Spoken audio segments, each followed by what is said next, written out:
It's time for the Splash Live from Civic Center TV, featuring stories from and about people like you in the greater West Bloomfield area.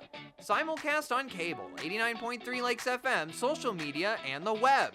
Now live from Green Media Center on Walnut Lake Road, it's the Splash Live. Live, local, social, it's the Splash Live on Civic Center TV and 89.3 Lakes FM. Happy Tuesday. I'm Tyler Kieft, joined as always by Kevin McIntosh. Kevin, always glad to be with you as we bring the latest information from across our four communities to Greater West Bloomfield. Man, what's up, Tyler? I'm feeling so good. Your energy is radiating. I'm picking up on it, man. Feeling good. Another day, another opportunity to talk to the community. Let's get to it. Yeah, there's a lot going on in the community after a busy week last week, and you may think things will slow down a little bit in Greater West Bloomfield. But people from all over the country came in last week for the Orchard Lake Fine Art Show. This week, people from all over the world coming into Greater West Bloomfield, including to the West Bloomfield Township Public Library, where they had some very special visitors to dedicate a very special partnership. Reporter Jake Schaff has the story. For the last 25 years, the West Bloomfield Township Public Library has built an incredible relationship with the Awaji City Library in Japan. And every 2 years, members of that library visit all the way from Japan to America to observe our culture and to celebrate our relationship in a beautiful symbolization of friendship from friends far, far away. We're happy to host the delegation of students and the chaperones from Awaji City in Japan. They're our sister city. And so we have, it's a little bit of a party. We talked about books. We talked about places that they like in Awaji, told us about that, and played some games and had a lot of fun. It's wonderful. It just shows international friendship and that kids are kids and we can all have fun together and get to know each other and understand each other and talk about books and talk about the things that we like and make new friends. The library we have in Awaji is much smaller than here, so we have a lot to learn from the library, but the heart loving books are the same. So what can you tell me about the relationship between the two libraries? Well, if you look at the front of the library, we have a display case of all the gifts we've exchanged. This was part of a millennial initiative by the White House. And so they assigned different libraries to go find somebody in the community or in another country. And at the time, the Detroit area had the largest Japanese population in Michigan. So we picked a sister library in Japan. So we gave them a tour of the library. We had them work on an art project that we hope to display on August 10th for our Matsuri, which means festival in Japanese. We exchanged gifts, which is a big part of the Japanese culture. It's a big gift-giving culture. They gifted us artwork, books. We also returned the favor, and the Friends of the Library, always generous, gave gifts to our visitors too. What has it been like to see the kids experience being an American, being in the U.S.? Wonderful, just wonderful. What you see is that kids are kids wherever they're from, and to see them enjoying themselves and their faces light up because cookies are here. And when they told us about their favorite books, and some of my librarians smiled because they know those books.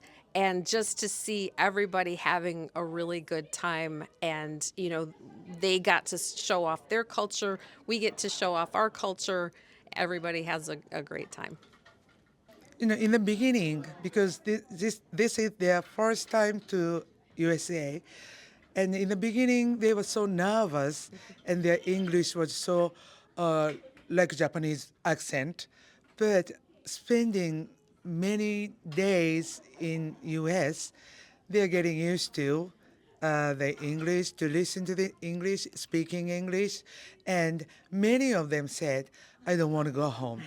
So that's really good, shows that they had really good time in U.S. So I'm very happy, and it will go on so nicely. It's amazing to see this relationship between two libraries from opposite sides of the world grow so strong over the years. And I have a feeling that it's only going to grow stronger as the future continues, and that everyone continues to bond over life, love, and the joy of reading. For Civic Center TV, I'm Jake Schaff. Appreciate that report, Jake, and so much more fun to come this month, as Patricia Ballard said in that story. August 10th is Matsuri Day. It's a celebration, a festival that will be including our friends from the Awaji City Library at the West Bloomfield Township Public Library. Here's a picture from the beginning of this relationship. 25 years ago, over the last 25 years, so many of these visits. This is one of the first visits of the Awaji City Library to the greater West Bloomfield area. Former library director Clara Borer presenting the library to our friends coming in from Japan. Plenty more opportunities for that going forward. And Kevin, we think about the time we're in right now in this particular summer with the Olympics going on across the world in France and so many other nations getting to mix and mingle and get to know each other and crossover of those cultures. It's even happening right here at our library. That's a really good way to think of it, Tyler, to be honest with you. It's the time of the year where we're blending cultures. We're coming together. We're sharing with each other. In the Olympics, we're competing, but overall, we still have that camaraderie. And it's so great to see that same thing, that international bond and relationship that we have with our sister city and sister library in Awaji City, Japan. So unique. Such a great experience to see. But I love the way that you see that with the international cultures colliding together. Yes. It's a great way to look into that relationship between the Awaji City Library and the West Bloomfield Township Public Library. Throughout the month of July, they have been posting pictures on their Facebook page at West Bloom LIB, looking back over these past 25 years of this relationship connecting West Bloomfield to Japan. Close to home, Geno's was the man behind the fun on Monday, taking the people of the Heart of the Lakes downtown to Detroit for their annual Geno's Tigers game trip. That happened on Monday afternoon. 2 buses filled with local Tigers fans who brought their energy and brought their smiles from Keego all the way to Detroit. Unfortunately, the Tigers couldn't send them back home with something to be happy about beyond the good company of all the people with them, being defeated yesterday at Comerica Park by the Cleveland Guardians 8-4, but nonetheless, plenty of fun had for those Tigers fans from Keego Harbor. And Kevin, no better gift that you can give to somebody than your company, than your time, and than your friendship. And a great example of that from just down the road from us, a couple miles over in Keego Harbor.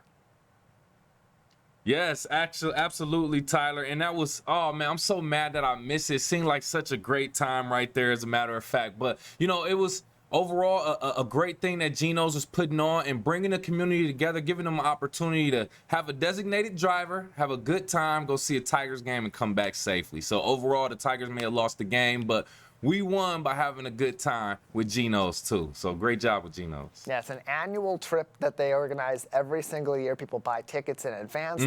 They get a meal at Geno's. They get on the bus. They go down and see the Tigers play. They come back up, get to spend a great evening with each other. And it was a beautiful day on Monday here in Greater West Bloomfield. That expanded down to Detroit for the ball game as well. And so hopefully everybody had as much of a big smile on their face coming back into Keego Harbor from in Detroit as they did going on their way there. Plenty more events happening through Geno's Pizzeria and Restaurant this summer. Coming up in just a couple of weeks, Kevin, we talked about the car show happening at West Bloomfield High School and some of the events around that coming up on August 11th. The very next day, car show season continues in Greater West Bloomfield at Geno's. The Geno's Pre-Dream Cruise Car Show, 27th annual event. It's been happening year in and year out with a break, of course, like with so many other things for COVID-19, but one of the biggest events of the year in Keego Harbor that really breaks that transition in from summer into fall here in Greater West Bloomfield. It'll be Monday, August 12th, 5 p.m. until dark at Gino's Pizzeria and Restaurant, Cass Lake Road in Keego Harbor. Plenty more fun to be had there. They also have their golf outing coming up, the 19th annual golf outing. That's happening on September 5th. And as you're seeing on your screen on CivicCenterTV.com, all of that information and more about Gino's Restaurant can be found on Facebook at 1999 Cass LKRD, 1999 Cass LKRD on Facebook. Tons of fun happening over there, Kevin. And then down the street, a little bit before that, this week, the Marshbank Music Series continues. Yeah, segueing right into a great time with some great music this Wednesday. Marshbank Concert Series continues, and it'll be with the mobile dueling piano. It'll be a very, very great time as we have been anticipating, as it has been throughout the last couple of weeks. If you're watching on Civic Center TV, we'll pull up some of the pictures. You can see it's been a great time so far at the Marshbank Concert Series throughout the summer. And like we said, this Wednesday, weather permitting, give you an opportunity to get out there and see the mobile dueling piano. Food service starts at 5:30, but the music and the fun will start at 6 p.m. prompt. And make sure you know that it is 100% free. So bring out the entire family, come out there, and like we said, weather permitting, have a great time. Find out more information about the Marshbank Concert Series, wbparks.org, or of course you can go to their Facebook, WB Parks on Facebook as well. Tyler, always a great event going in, celebrating the community. Great music, getting people outside. Like we said, weather permitting, let's soak up these last couple weeks of summer. Yeah, we like to bring in the good news here at the Splash Live, and looking at the forecast for this week, look, we've got a lot of rain, a lot of storm activity happening. Looks like a little bit of a break in there on Wednesday, not as much storm activity, and right up around that concert time. Going to be cloudy, maybe a small chance of some rain, and then some thunderstorms later on. Hopefully those hold off. Right now it's looking like those won't come in until about 8 o'clock on Wednesday night. That will be right after concert time, so that's kind of that perfect window, hopefully, to get out, enjoy some music here in Greater West Bloomfield on Wednesday night. And again, wbparks.org for all of that information.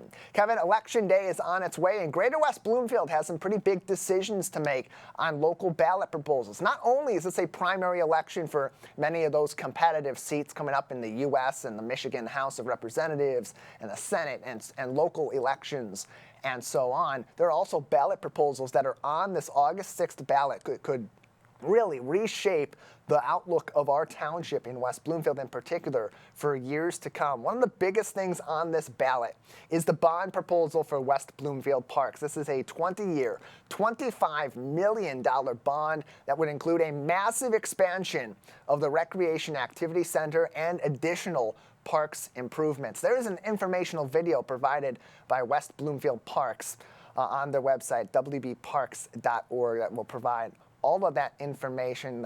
Calvin, if you can just tell me in my ear if you are ready for that. On our side, we have that video for you. We'll play that, and you'll get all the information you need to know just on the basic level, and then we'll tell you where you can get even more of that. This August, West Bloomfield voters will consider a bond proposal that, if approved, will provide support for a healthier community. This will be done through expanded recreation programming and enhanced park amenities. Funds from the 20-year, $25 million bond proposal would be used to build an expanded multi-generational community center on the Civic Center campus. Funds would also be used to make park improvements throughout our community, which is both growing and aging.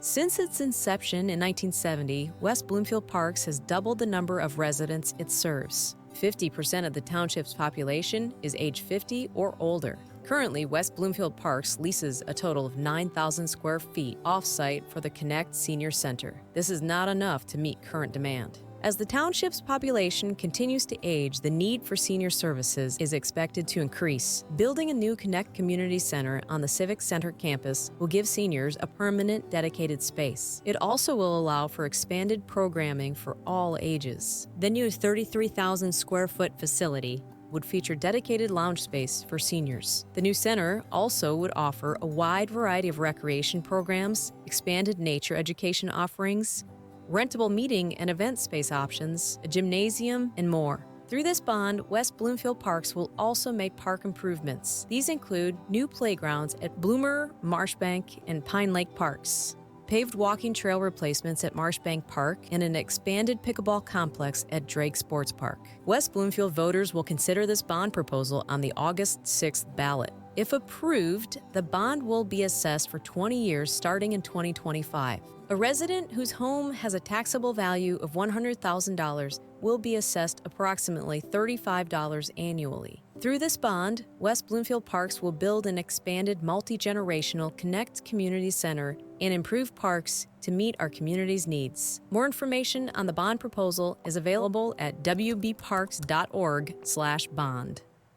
And again, wbparks.org/bond. They have some frequently asked questions in there. They have links to even more information. And again, look, we're not saying one way or the other that anything should be happening here. It's ultimately your decision. We want to make sure you have all the information that you need to make a sound decision because, like I said earlier on, Kevin, this could potentially be a massive change for Greater West Bloomfield. Should this proposal pass, it would be a 20-year bond. It would be a massive expansion of the Recreation Activity Center to what would then become a 33,000 square foot building. And if it doesn't pass, nothing really changes with our parks at this time. But if it does pass, some huge expansions coming to amenities available right here in Greater West Bloomfield. So a big decision to come for the people of our community as they have one more week until Election Day itself. And look, you can wait that week. You can get into your local precinct and submit your ballots on the day of. Get that sticker that says, I voted. That's what I'm going to do. I'm going to be voting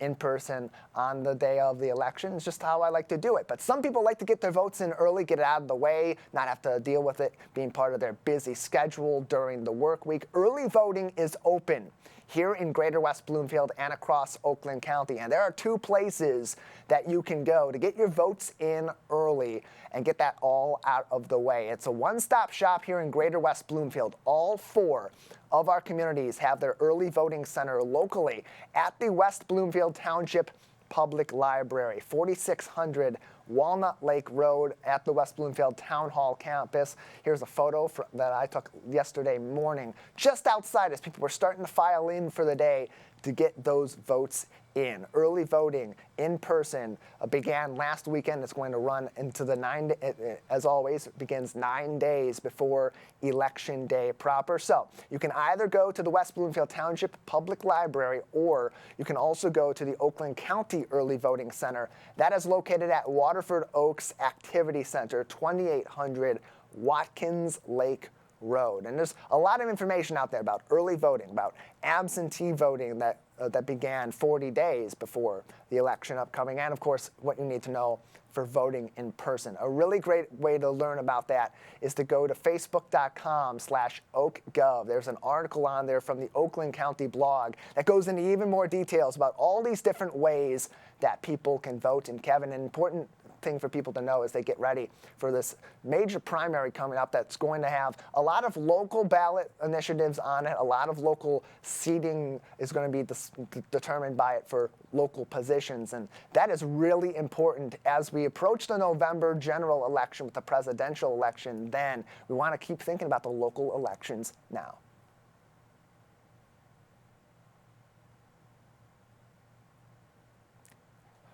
We are having some audio issues. My apologies. Okay. Mike was muted.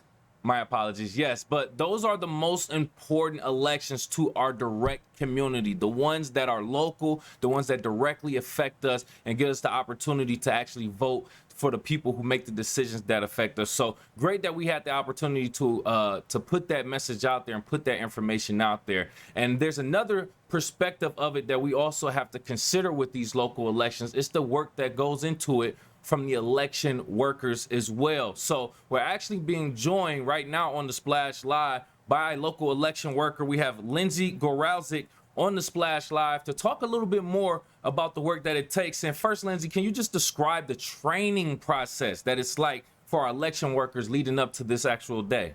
Most election workers come in 2 times to do 2-hour sessions of training. We review the process like rights, and then we also talk about like scenarios to look out for. Me, I am a chairperson, so I have a much longer training session where we get more in depth in these topics, but we are very frequently training and asking questions and researching and getting in touch with this information. So. Gotcha. Okay. So there's a lot of different things going on, right? We just had a presidential candidate drop out from the race.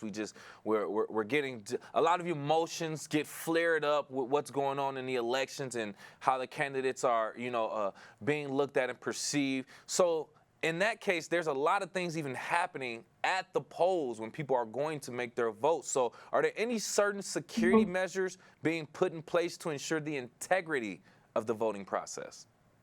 Yes. So first of all, anyone campaigning or trying to give campaign information cannot be within 100 feet of the precinct. They can't be inside, they can't be outside within 100 feet. So we have those barriers up. We're constantly surveilling, removing that information so people feel incredibly comfortable with, voting their own way, and don't feel any sort of pressure.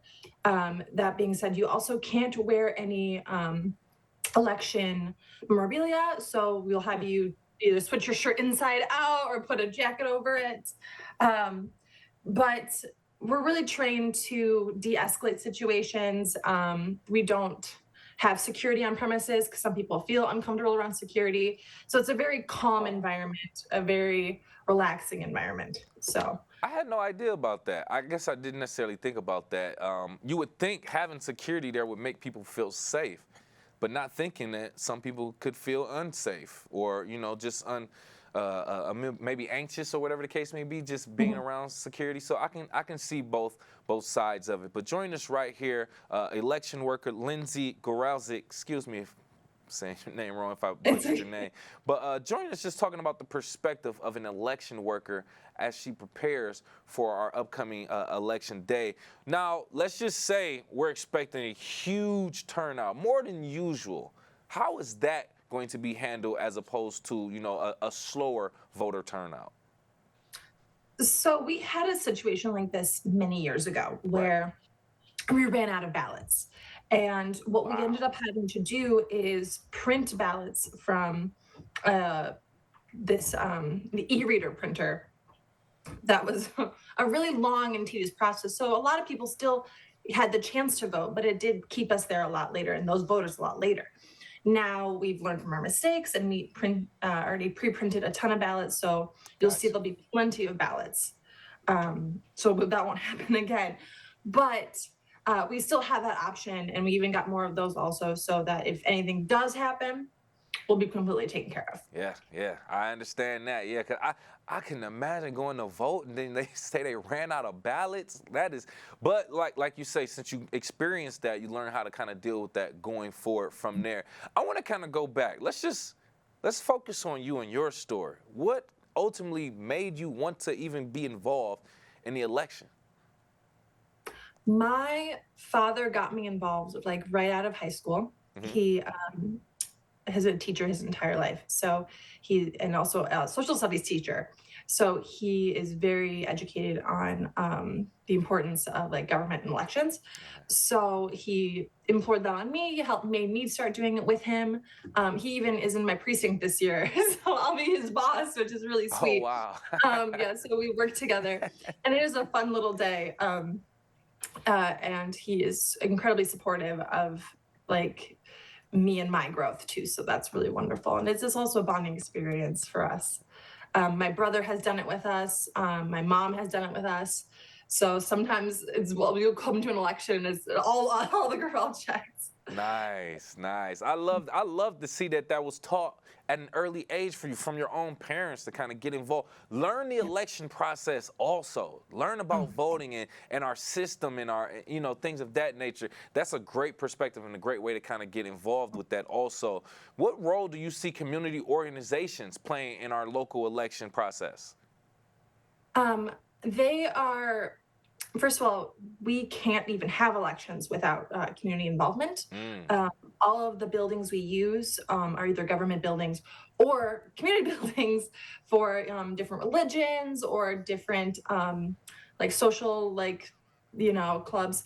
So any big buildings we use, they have to be big enough to hold an election at. So that would only be the people who could help us. Like we don't do any small businesses or anything. Right, right. But and we don't pay them. They are volunteers, so that's beautiful. And they also do spread the word of elections as well too, and get people out there and voting, which I think is incredibly beautiful. That's good. So from your perspective, how would you say voter education, or how would you say being an election worker helps with voter education? Let's go from there. So it changes constantly what you can and cannot do in elections. So being from this community and having friends and being also connected within my community, I am able to tell people what they can and cannot do. So I even told someone that you can vote absentee ballots at the precinct now. So you can get it in the mail, fill it in at home, and then come in, when that's something you would never be able to do before.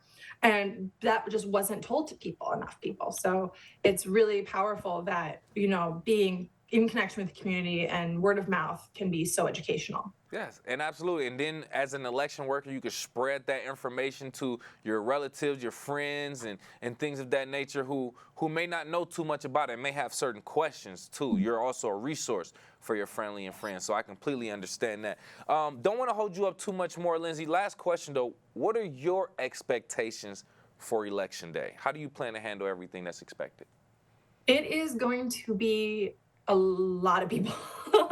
We're expecting a huge turnout. So don't be afraid to take advantage of early voting for the August 6th election, which won't be as big as the general election. It's going to be early voting starts July 27th. All this information is online. And then for the big election on November 5th, early voting starts on October 26th. So please take advantage of that. It's at the main library, West Bloomfield Public Library. You can come in, vote at your own leisure, and doesn't matter what precinct you're at, and just get ahead of the game and not have to worry about that. So I implore everyone to take advantage of that. It's a wonderful opportunity. There you go. Perfect place to land a plane. We appreciate. Thanks for all that information, and more importantly, the perspective of voting on Election Day from an election worker. We appreciate you. Once again, Lindsay Goralczyk joining us on the Splash Live to talk about Election Day and the perspective from an election worker. Thank you again. Bye. Have a great day. Great interview, great talk to have with a local election worker right here in the greater West Bloomfield area. Essentially, some information you may have known, some information you may not have known. But depending on your perspective, there is some valuable information there. So if you missed anything from that interview and you want to catch it again, go to our website, civiccentertv.com. Click on the On Demand tab, and it'll have everything right there. Great information to share, though, Tyler. Yeah, also on our social media, on Facebook at Civic Center TV 15, and on YouTube at Civic Center TV as well. Live, local, social, it's the Splash Live on Civic Center TV and 89.3 Lakes FM. We'll take a quick break. On the other side, we'll go from West Bloomfield to Keego Harbor, where a big change is happening at the corner of Cass Lake and Orchard Lake that will affect residents in the heart of the lakes in the coming days. Stay with us. We'll be right back with the Splash Live. When I was in foster care, I never knew when I would have to move. So I always had my suitcase ready to go. Then one day I was adopted. My new parents opened their hearts and home to me. My parents cook my favorite breakfast for me every morning. My parents take me on trips I never thought I would go on. They gave me a home and an even better reason to use that suitcase. My parents aren't perfect, but they're perfect for me. Hello, I'm Chief Mike Patton of the West Bloomfield Township Police Department. We're here to say congratulations to Civic Center TV on their 1 million YouTube views here in the community. We enjoy great partnership with Civic Center TV. They are one of our best community partners. I'm Chief Mike Patton. I'm proud to be 1 in a million. Carefully managed and sustainable forests are essential to Michigan, so wildlife has a home. Birds will thrive. Fish in our lakes and streams can enjoy clean water. and so all the people of Michigan can enjoy the benefits of the forest too. In fact, every branch of forestry ensures that future generations will always have a tree for life and forests for a lifetime. To learn how sustainable forestry benefits your life, visit michigan.gov/forests for a lifetime. And now, back to The Splash, live. Live, local, social, it's The Splash Live on Civic Center TV and 89.3 Lakes FM. I'm Tyler Keefe, joined as always by Kevin McIntosh. In Keego Harbor, a big change is on its way. We know that across the country, over 500 Rite Aid stores are set to close at the end of the month of July. Here in the state of Michigan, 165 of the 185 locations, according to MLive, will be closing during that time period. That includes one of our local Rite Aid locations on the corner of Cass Lake and Orchard Lake Road in the city of Keego Harbor, a place where many in the heart of the lakes get their prescriptions daily, weekly, monthly, and all throughout the year. So how is that affecting our residents in the city of Keego Harbor? Here to tell us more is a Keego Harbor resident, Bill Bertakis. Bill, thank you for being on the show today. Good morning, Tyler. Yeah, glad to have you on to talk about this because this is a big deal for people in Keego Harbor because that Rite Aid is right in the central part of town. It's at Cass Lake and Orchard Lake Road. That is a major area of the heart of the lakes, and so many people in Keego do get their prescriptions from that Rite Aid. Now, what are your initial thoughts on the closure of this location? Here we go again. Nobody likes change. It was very convenient for me. The last, maybe not 6 months, but the year before that, I was very ill, and the people in the pharmacy area really took care of me, made sure I was getting the proper stuff and my over-the-counter stuff. And thank goodness I'm in good health again. And but it was just very convenient. And Keego's only a half square mile, and to lose a big chunk of it, we lost the school, we lost the hardware store, lost the Coney Island, and oh my goodness, it's too bad. And then I also heard that, your prescriptions are going to move to Walgreens on Telegraph and M59. I'm like, oh no, I'm not doing that again. Make 2 left turns on major roads. Yeah. I did that with my bank. What a pain in the butt. With the PNC, where the Dunkin' was. Sure. And I should have switched right away. And it's really inconvenient. The bank is going to be really inconvenient to get prescriptions. Luckily, the CVS is nearby, right. Easy in and out.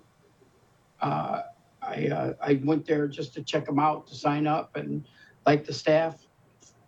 So that's going to be, it'll work out. A little inconvenient, but not too bad. Yeah, that seems like the natural place that a lot of people in Keego may go because it is maybe a quarter mile, half a mile up the street on Orchard Lake Road. It's in a busy area. It's not necessarily easy to cross that street and get there by car and certainly by foot during busy times of the year. But, this is, as you mentioned, it goes back to a lot of the winds of change in Keego Harbor with this Rite Aid that was that location built there in 2000. That's a big opening there in the city of Keego Harbor.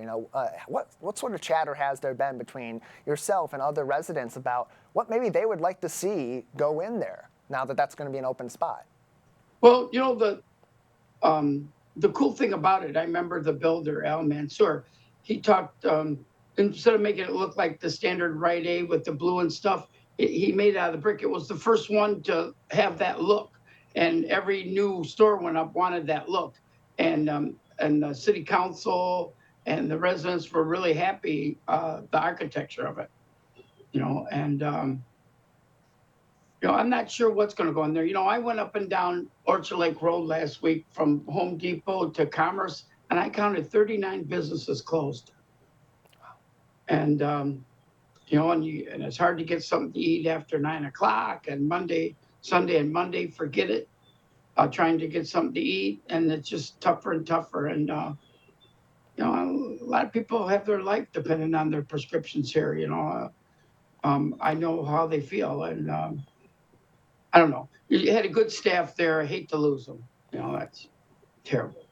But so in you these know, final days, Bill, as we get set to say goodbye to that location of that Rite Aid on Orchard Lake and Cass Lake, do you believe that the people of Keego Harbor are ready for that next step? Have people been prepared for what they need to make sure they still get those prescriptions? Because as you said, there are a lot of people that relied on that location being that close for things they needed every single day. yeah, and you know what? I bet you 15% of the people in Keego don't drive, and being walking distance is huge too, or bicycle distance. That's probably a big factor too. You know, I don't know. When things are vacant, it doesn't attract businesses.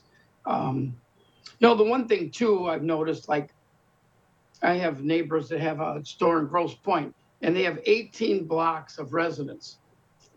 You know, here in Keego, you know, you can't go towards Cass. You can't really go maybe 3 blocks to Orchard, and you go the other way, you hit Sylvan. It's not really deep with residents, you know, the neighborhood. So, you know, offices are more likely, you know, if it had a grocery store, I don't know if it could support it. There's not enough people here and not enough depth in the neighborhood. So a very fine niche of businesses can fit here. You know, I said the same thing about that new bakery there next to Rite Aid or next to Early Bird. I went in there, that place was beautiful and business is huge. Canela. I went in there for the first time Sunday. I love it. And look, just some innovative thinking by one guy made a gym.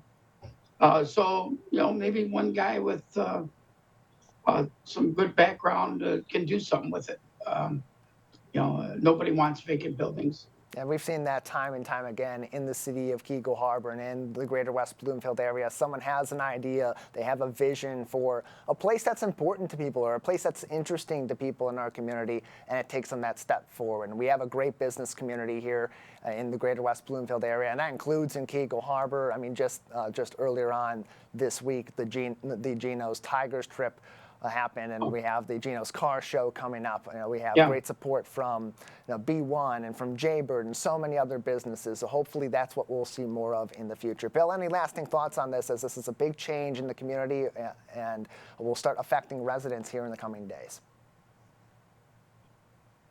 I don't know. I just was so comfortable going in and out of there. Polite staff. If I need just something small, you know, like if you need 1-2 things, you're not going to go to the grocery store. You know, you go to, that's more of like a convenience store, you know. And it's just, you know, another hit we got to take. You know, the biggest hit I ever had was when the hardware store closed. But, you know, the movie theater closed, the dollar show, and, you know, hopefully the economy will pick up and some investors will come in here. You know, the slider place there that really had no name, I called it Keego Slider, that closed. But hopefully the economy will turn around and it'll be thriving again. You know, it was a fun town when it was thriving, and good for people like Geno's that has things for the residents to do. The Tiger trip was last night. Yeah. And we took a group picture. We got it on Facebook. Yeah, we showed that earlier on in the program. For those that want to see it again, civiccentertv.com. You'll be able to find that on demand. Bright days ahead in the city of Keego Harbor. It's a great location there, and I'm sure that there'll be plenty of opportunities for some great things to happen in that location at Cass Lake and Orchard Lake Road. Again, the Rite Aid location in Keego Harbor, one of 165 as of earlier on this month that were announced by Rite Aid to be closing in the state of Michigan out of 185 stores. Bill, thank you so much for your time. Oh, always a pleasure, sir. Thank you. Glad to have you on. Kevin, this is a big issue for Keego Harbor because, like Bill said, it's the convenience of having that store right there, not only for your prescriptions, but for those little things you need here and there. Oh, I'm out of soap in my kitchen for washing some dishes after dinner. I can walk up the street to my local Rite Aid pharmacy that was right there at the corner by all these residences, and it's right there. And you know, luckily for Keego Harbor, they're not in one of these locations that's a quote-unquote pharmacy desert like we're seeing in many other locations where these are closing across Michigan and across the country, there is that CVS pharmacy that's just down the road at Orchard Lake and Middle Belt in Sylvan Lake. But as Bill said, for a lot of people in Keego Harbor, that's quite a distance to go, or the default location on Telegraph and M59 is an even longer distance for them to go. So hopefully something will move into that location very soon. I know that the Keego Harbor City Council and the Planning Commission are looking into all different things to do in Keego Harbor across the board going forward in terms of development. That's going to be a key location. Yeah, and he brought a lot of great perspective to it too, man. As I'm just sitting here listening to him talk about the businesses that closed, just the convenience of the location of that. Even though there's another one within maybe like you said, like a half a mile, that's still it makes a difference, especially for people with our seniors and elderly. So that little difference in distance can definitely make a difference, especially with it being over the busy roads and things. So it's unfortunate a lot of us don't think about how these pharmacy closures are affecting residents, but to talk to a resident that is actually affecting kind of brings it home and kind of makes things a little bit more in context. Tyler. Yeah, again, nearly every Rite Aid in the state of Michigan is set to close, and that's in addition to other pharmacy chains that have closed locations like CVS and even Walgreens across the nation in recent months or going forward also. So a growing issue that is now hitting close to home here in Keego Harbor. Hopefully brighter days ahead, as Bill said. So much to be optimistic about with Canal moving in, the continued major impact of other business owners in the community that are continuing to keep things going. And Keego Harbor is a very spirited community. They will help each other when their neighbors are in need. That's one thing about the city of Keego Harbor. And Kevin, it matches a lot of the feel of their neighbor right next door in the prettiest little city in Michigan, in Sylvan Lake, where a local resident is celebrating the love of her city through art. A native of Sylvan Lake, but currently a resident in Los Angeles, California, but gets a lot of her inspiration for her art and creativity right here home. So happy to have her with us on the Splash Live. We want to welcome Rachel Chapman Capera, an artist from Sylvan Lake, right here on the Splash. Thank you for being here, Rachel. Thank you for having me. I checked out some of your work already on Facebook. You specialize in oil painting. The inspiration comes from Sylvan Lake. I want to go back to the root of it first. What inspired you to even get into this type of artistry?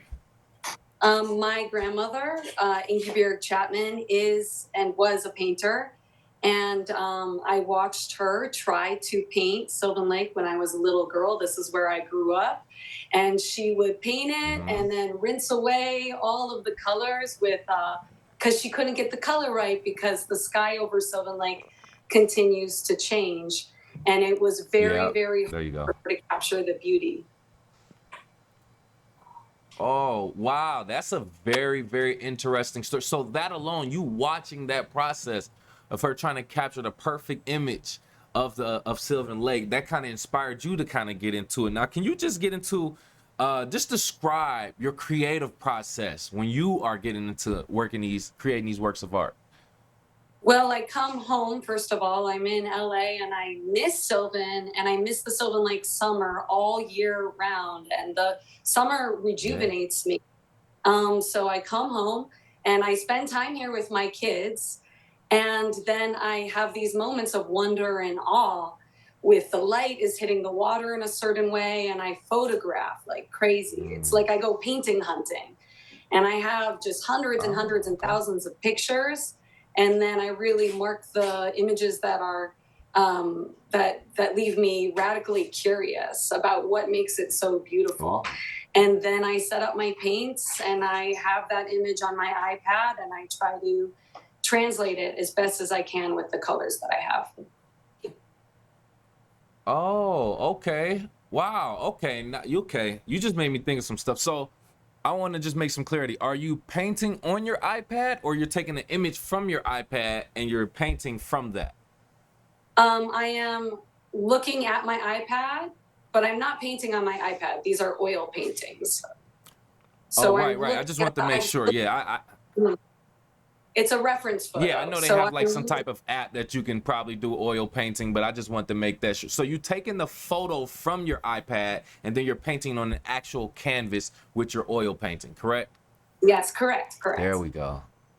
Yes. Okay, sorry for that mix-up. Just wanted to clarify that. Right here again with us on the Splash Live, Rachel Chapman-Capera, just talking about her inspiration behind oil painting, even being a LA resident, but growing up right here in Sylvan Lake. So I want to talk about this.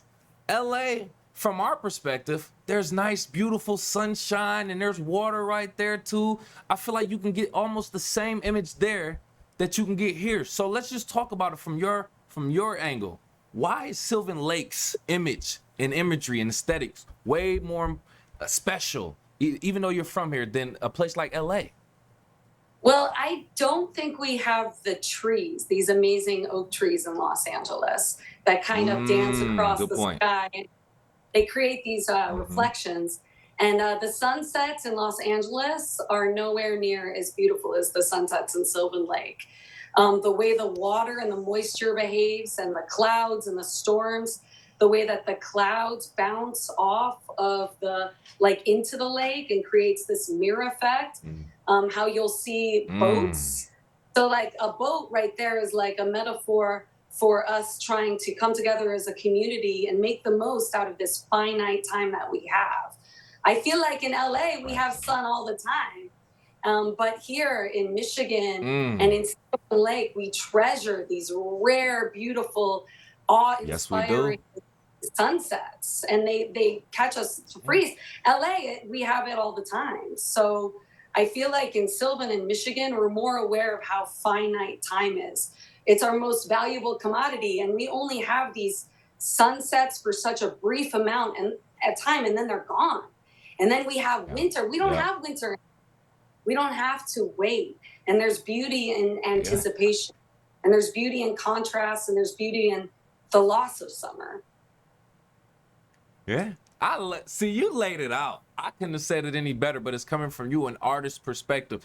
LA doesn't get the winters that we get. We enjoy these winters. We know how to manage these winters. The sunset, I had no idea about, but yes, I've been to LA. It's like sunny and perfect all the time. We don't want perfect all the time. Our perfect is getting all 4 seasons in a week sometimes. Like, that's what we love and embrace about Michigan, especially right here, Sylvan Lake, the prettiest little city in the state of Michigan. We're with us right here on the Splash Live, Rachel Chapman-Capera, artist from Sylvan Lake, residing in LA, who's actually, as we are live here on the Splash Live, 9:18 a.m., will be leaving to head back to LA today, if I'm not mistaken, correct?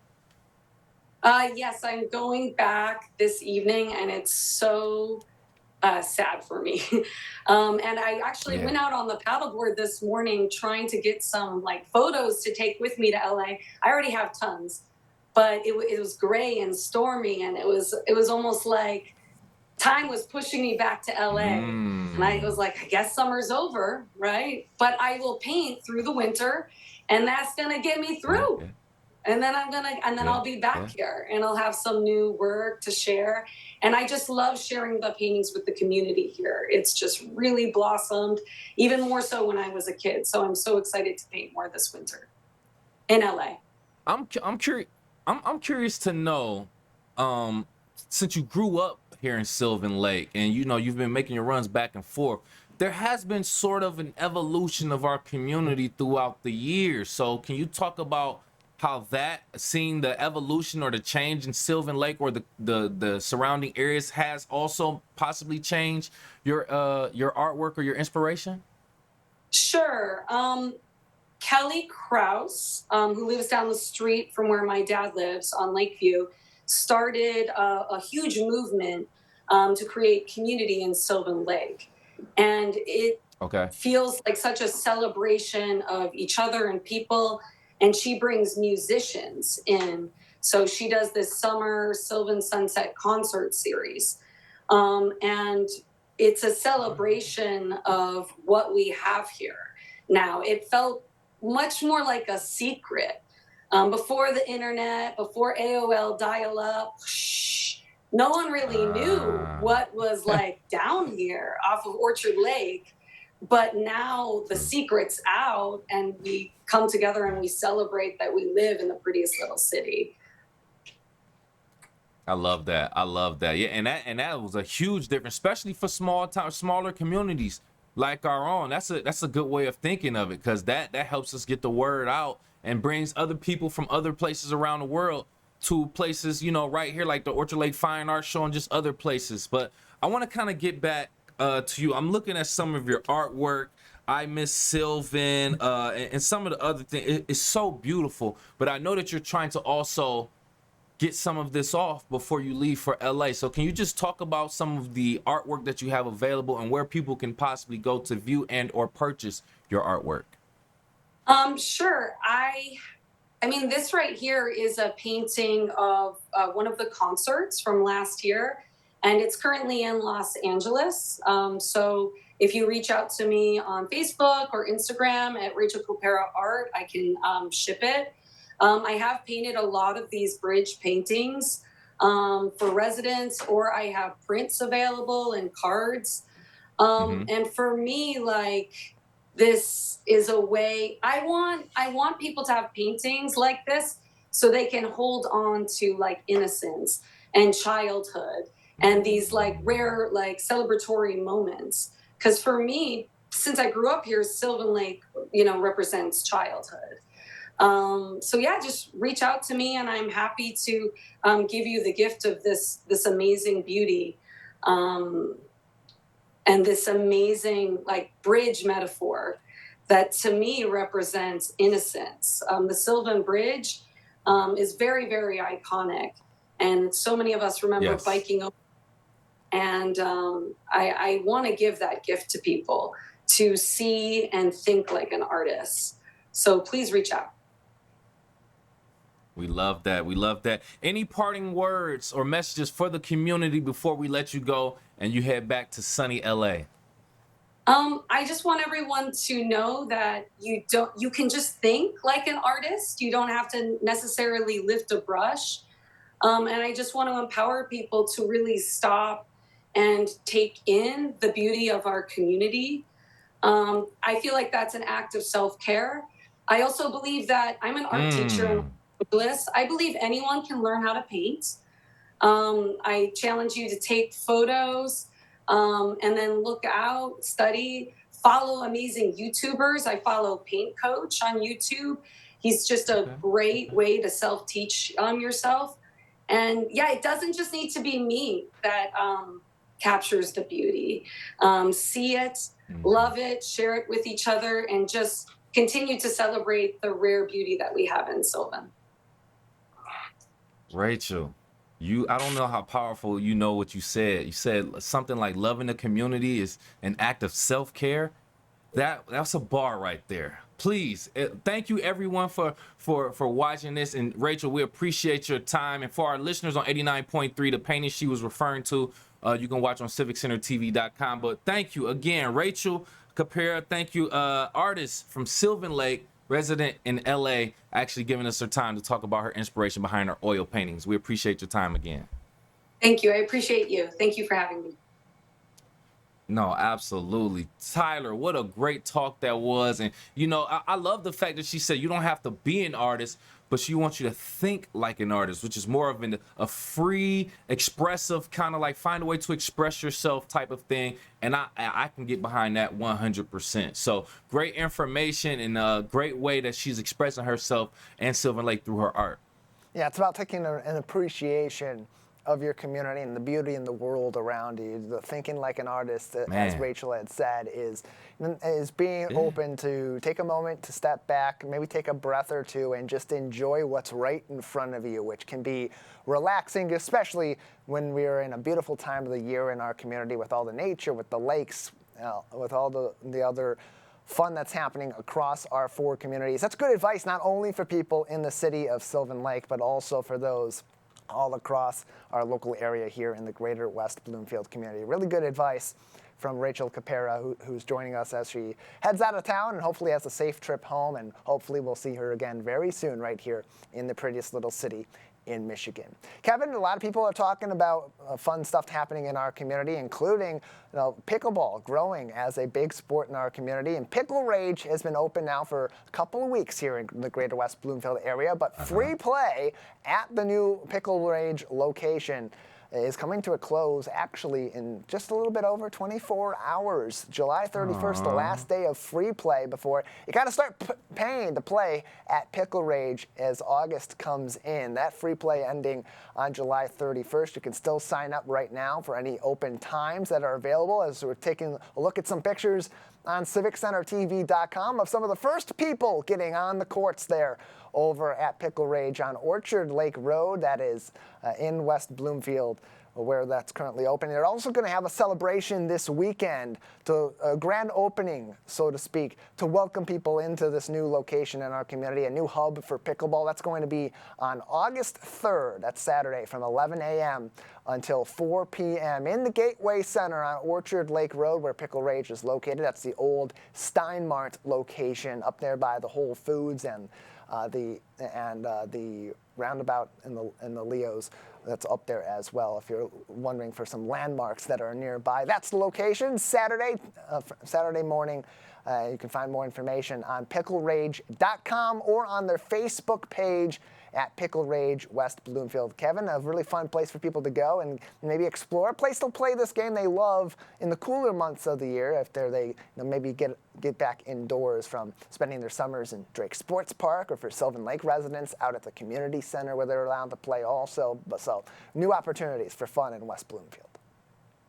Yeah, man, but first and foremost, it's very nice and kind of Pickle Rage to open up their doors to the community for us to come and play for free, just by reservation and court availability, of course. But yes, now it's time for them to actually get to business. And, if you enjoy the beautiful courts and the environment that they provided for free over the last couple of days, then now you get an opportunity to actually commit and support them. So I actually had an opportunity to watch some people play pickleball. Let me tell you, it looks very tiring. I'm not about to underestimate it by any chance. So I don't care how athletic you think you are, it's still going to be a challenge and a great way to stay in shape, some physical activity, Tyler. Yeah, a lot of people are enjoying that game. It's growing in our community. People are continuing to play it to the point where Sylvan Lake put in some pickleball courts just for their residents at their community center on request. Yeah. So people in Sylvan have a place to go, and West Bloomfield Parks putting in pickleball courts at Drake Sports Park in years past. Now there's even more places for people to enjoy that game in our community. Their free play ends on July 31st, but free activities all throughout the rest of the summer through Keego Connect in the heart of the lakes. That includes a pretty packed weekend of action happening in Keego Harbor, kicking off Friday morning, something for the kids and the family at Friendleaf Park with the West Bloomfield Township Public Library. Story time in the park is back. All you got to do is bring your family, bring the kids, bring a blanket to sit on and enjoy some story time. Bring your undivided attention, as well as a member of the friendly team at the library will be reading a story to the community, and it's a great opportunity to meet some of the other families in the city of Keego Harbor. Then on Sunday, we want to talk about games that are growing in our community. Disc golf, also growing in popularity. There's a place to play it right in the city of Keego Harbor at Baxter Morgan Park and Driftwood Creek Disc Golf, who helped to build this course in the city of Keego Harbor, holding another one of their clinics to help you learn the game so you can dominate the competition all throughout the year on that beautiful new court. And then finally, just a few blocks away at Hester Court Park, coming up, there will be Paint the Park Post again happening. Coming up, this happened earlier on in the summer at another park in the community, and then that's going to kick off on Sunday at 12 noon in the city of Keego Harbor. Again, that's going to be on Sunday, August 4th, 12 noon at Hester Court Park. Bring your paint, bring your brushes, bring your creativity, and you can make a very unique post that will always look right at you as you pass by in the city of Keego Harbor. KH Parks on Facebook for more information, Kevin. Going to be a fun weekend in Keego. So Keego. That is so Keego right there. Yeah, a lot of great things going on in Keego Harbor, and it's great to have because, like I said, I don't want to push the narrative that the summer is ending, but we are headed towards the tail end of it with the month of August. So with that being said, get out there and enjoy every outside activity we could possibly do. Thank you again to West Bloomfield Library and for Keego Harbor Parks and Recreation putting on these events. Again, all those events available, KH Parks on Facebook for more information, or stay tuned right here on The Splash. Busy weekend ahead, but still plenty of the regular week left to go. We'll keep you updated on everything happening in the greater West Bloomfield area. Big thank you to everyone working on the program today at Master Control, Jake Schaff, Calvin Brown, and Randy Melbeck alongside Kevin McIntosh. I'm Tyler Kieft. Thanks for tuning in to The Splash Live. Most election workers